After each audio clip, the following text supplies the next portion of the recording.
Now, let's look at the big difference between learning experience design and traditional design. Let's say that you're designing a course, which I assume you are, and for those of us that have done this in the past, typically you start by laying all of the content out on a piece of paper and trying to figure out what you're going to cover, and then you think out what order you're going to cover it in, etc.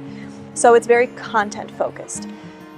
And you might be thinking, well, what's the problem with that, right? Well, the problem is that learning experience design understands good content often isn't enough. And to help illustrate that, I'm going to give you a story here.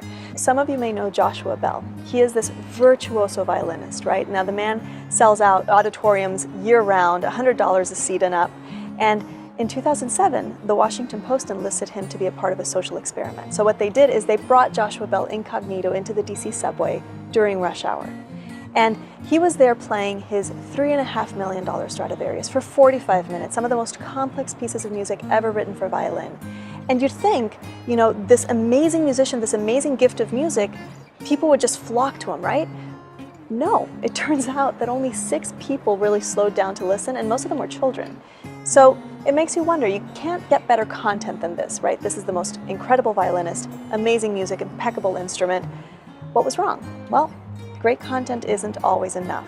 The context was all wrong. People were in the subway, it was noisy, they were in a rush, they weren't really in a mindset to appreciate what was being given to them. So learning experience design takes a step back, assumes that the content has to be great already, but also looks at the context and tries to figure out how can we create the environment that is going to be the most beneficial for someone to really appreciate the learning that we're giving them.